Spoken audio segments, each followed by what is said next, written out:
Welcome back sa ating programang Pungsoy at Swerte. Magandang araw o magandang gabi sa inyo lahat. Ang inyong lingkod, si Shalira Hayla. Nangungumusta po? Sana naman ligtas tayo sa super typhoon na parating. Sana po hindi ito gaanong tumama sa kalupaan. Sana tumama man pero walang buhay na mawawala. Ipagdasal po natin ang lugar kung saan tatama ang super typhoon na ito. Ngayon, mahalaga na pag-usapan natin ang patungkol siyempre sa tamang formula upang manalo ng jackpot sa loto.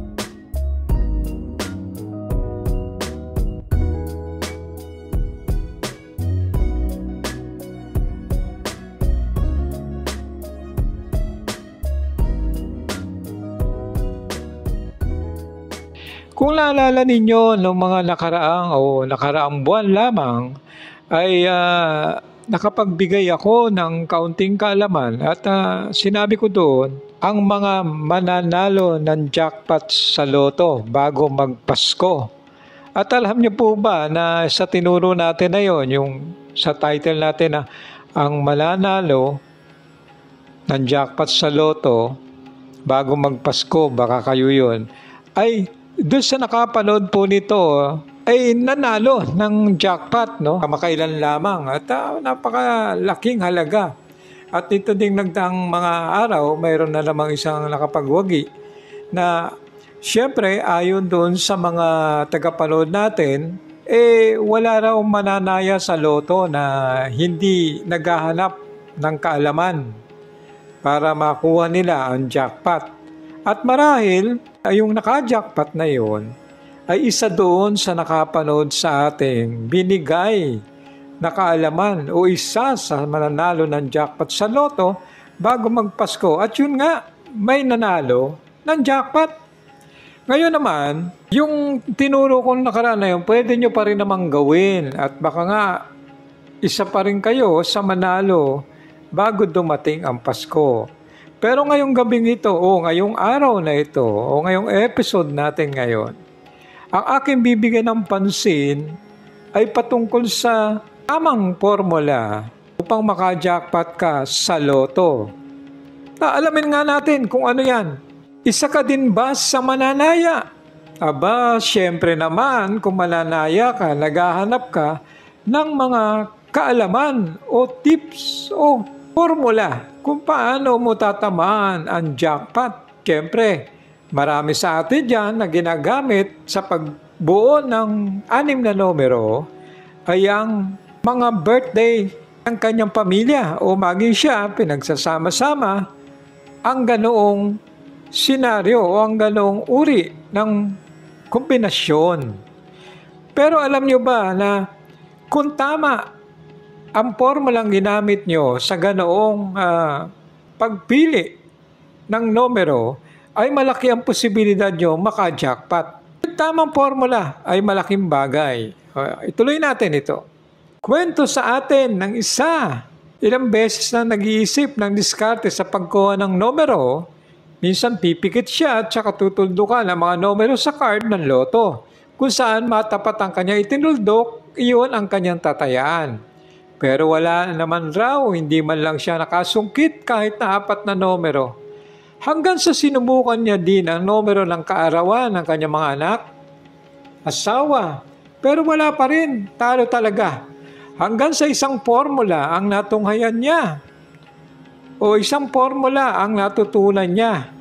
Ito yan tungkol sa pagpili ng winning number. Ayon sa kanya, yung formulang ito ay nabasa niya sa isang basahin mula sa isang bansa o sa Amerika kaya, yung tinutukoy niya, o sa Europe, o wala siyang binanggit, no? Kaya pinag-aralan niya raw anong formula. Hindi naman siya nabigo at nakuha nga niya ang jackpot. Kaya payon niya sa mananaya, subukan din ang formulang ginamit niya. Tamang diskarte sa pag-aaral ng mga numero, asahang magwawagi ka ng jackpot bago pa mag-New Year. Isang iglap na bagong bigla ang buhay mo kapag ka nakapag-jackpot o nakasapol. Kung makasapol ng jackpot sa simula, hindi nyo ipinaalam sa pamilya, huwag nyo ipaalam muna at baka mga mabigla kung sakaling mananalo kayo. Ngayon ituloy natin, ano ba yung angkop? Ano ba yung tamang formula para makuha mo ang tinatawag na winning number? Yung formula gamit ang numero o petsa ng kaarawan ng iyong pamilya. Kasama ka na rin siyempre. May mga pag-aaral na isinagawa kung paano mapagwawagyan ang jackpot sa lottery. Batay sa pag-aaral, mainam na ihanda ang sarili sa malalim na pag-iisip kung ibig mong makamit ang jackpot. Isulat din ang mga pangalan ng tao na special sa buhay mo. Kinakailangan din naman alamin ang araw na naging special sa iyo. Kung isa kang lalaki, isipin mo kung kailan nabinyagan o nagpatuli kaya. Kung anong taon iyon at kung ilang taong ka noon. Kung babae ka naman, isipin mo kung kailan ka unang nagkaroon. Pero sa tingin ko, mahirap matandaan na yun. Makalimot yun pero kung alam nyo, pag samasamahin mo ang special na araw na yon at doon ka kukuha ng iyong numero. At syempre, huwag na huwag mong kakalimutan ang petsa ng kaarawan at kaarawan ng iyong mga mahal sa buhay. Kapag napagsama-sama mo yon, mamili ka ng numerong gustong gusto mo. Sa pagpili ng numero, hindi mahalaga kung mababa o kaya naman ay mataas. Basta alam kung ano ang gusto mo. Ngunit, dapat din na alam mo ang paggamit ng tinatawag na numerology. Kinakailangan kasi yun sa paggawa ng numerong tatayaan. Ngayon, gagawa tayo ng halimbawa. Ito ang inyong magiging guide o susundan upang makabuding kayo ng 6 na numero na posibleng maka-jackpot ka bago pa mag-New Year. Tingnan nito. Kung ang iyong anak na bunso ay sinilang halimbawa noong January 1, 2002 at ang iyong panganay naman ay pinanganak noong June 4, 1998. Ikaw naman ay pinanganak noong September 23, 1960. At ang asawa mo naman ay pinanganak March 9, 1965. Kukunin mo ngayon ang bawat dulong numero. Ganito ang mangyayari. Unahin natin si Bunso. Siya ay 2002, kaya ang huling numero niya ay 2. At ang kasunod ay si Kuya na mayroong dulong numero na 8. Kasunod naman, dito ay ang 6 at ang 5. 5 daw at 6, no? Ngayon, kapag nakuha na ang dulong numero, bumalik ka naman doon sa petsa ng kanilang kaarawan. Simulan uli natin kay Bunso. Siya ay nasa 1, si Kuya naman nasa 4, kasunod nito ay 23 at ang 9. Ngayon, nakuha mo na ang mga yon, kunin mo naman ang bilang ng buwan sa kanilang kaarawan. Ang una ay ang 1, sumunod ay 6, sumunod ay 9 at ang 3.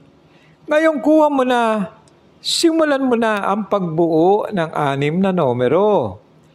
Ilista ang mga numerong nakuha, gawin natin. At ang huling kombinasyon ay ang 1, 6, 9, 3. Ngayong nailista mo na ang numero, pwede ka lang kumuha para sa 4-digit. Halimbawa, ang nakuha mo ay ang 2, 8, 6, 5. Ngayon naman, kukunin natin ay ang 6 na numero. Gagamit tayo ng plus at minus.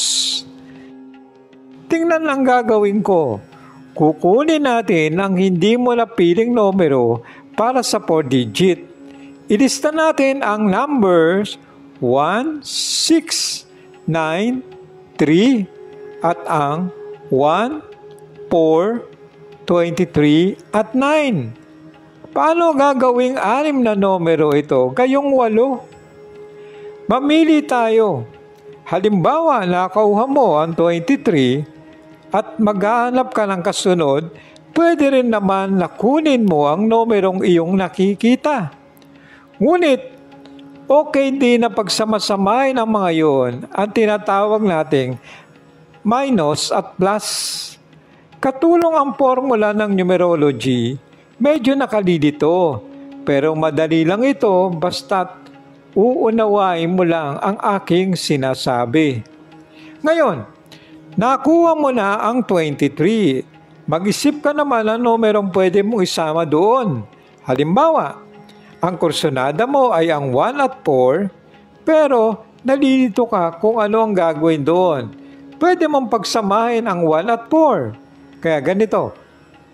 Ang gawin mo, ilapit mo ang 1 sa 4. Magiging ito 14. O kaya naman, gamitin mo ang numerong numerology 1 plus 4 equals 5. Conforme sa gusto mo, pero gawin natin na 14 ang napili. Ganito ang kombinasyon mo, 23, 14. Ngayon, maghanap ka pa ng 4 na kombinasyon. At ang nagustuhan mo muli ang 2 numero, pero magiging 5 na ito. Tingnan ang ginawa ko sa gawing itaas kung paano naging 5. May 3 ng kombinasyon. 23, 14, at 5. Ngayon, maghanap ka uli ng numero na nagustuhan mo naman sa ay 9. Idagdag ito, 23, 14, 5, 9. May 4 ka na nagustuhan o may 4 ka na.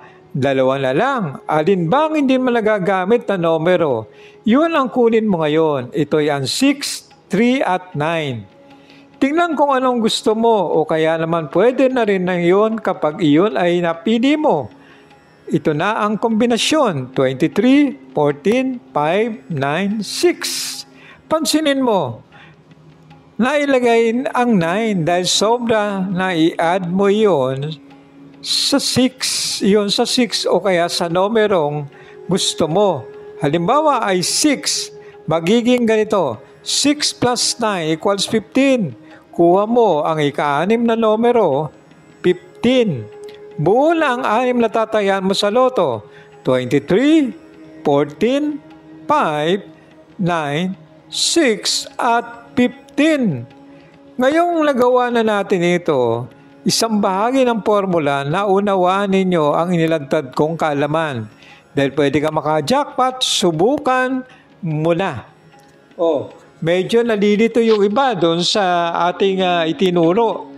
Pero alam nyo ba na kung minsan mahirap talaga ang sumunod sa formula.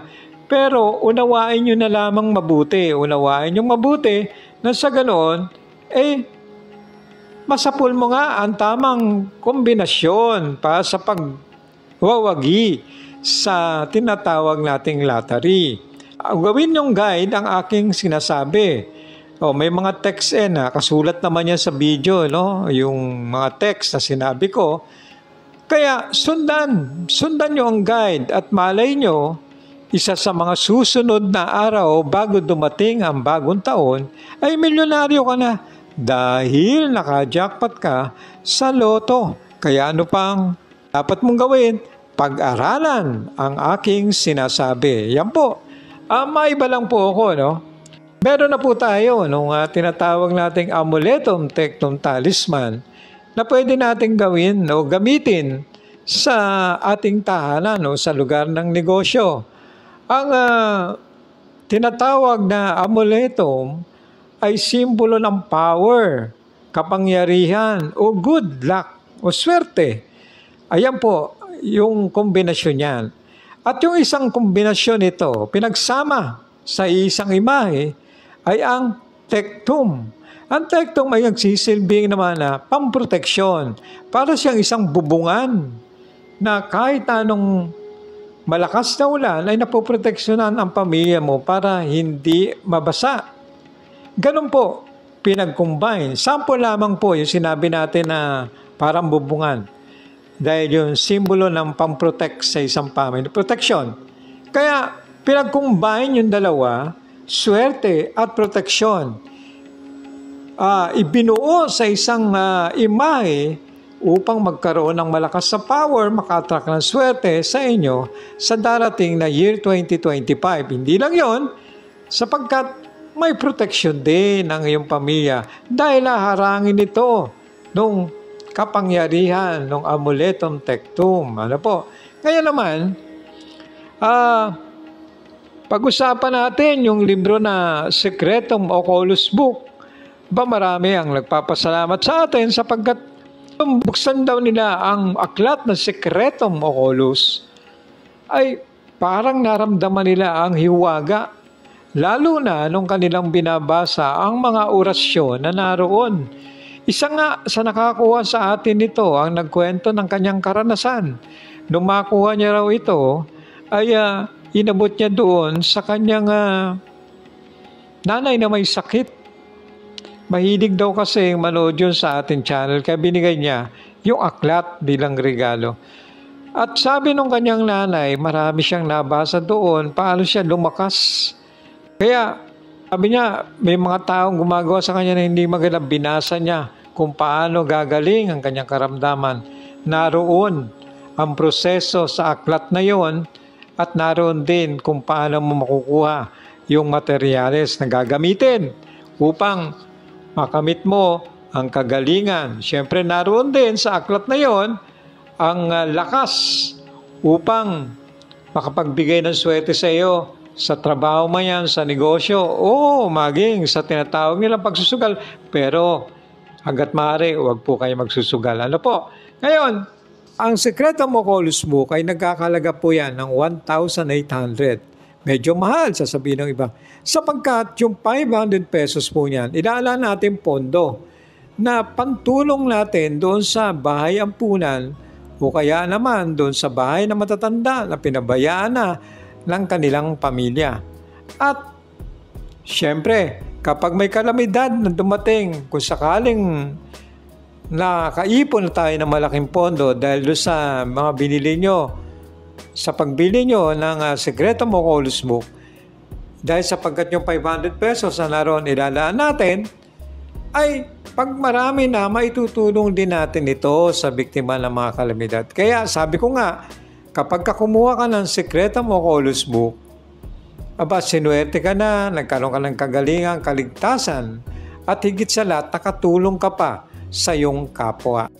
So yan po, pasensya na po at hindi tayo nakapag-live, pero ito po gumawa naman tayo na isang video. Ay alam ko naman po na papanoorin po ninyo ang ating channel. Doon sa mga hindi pa nakapag-subscribe, subscribe lang, pindutin ang button bell na sa ganoon lagi kayong maging updated. Ano po? Sabi ko nga, sa bawat pagtatapos ng ating programa, lagi kong sinasabi, ang mabuting gawa, ilalayo ka ng Diyos sa masama at dadaling ka sa magandang biyaya. Subscribe lang. Click nyo lang yan. Thank you.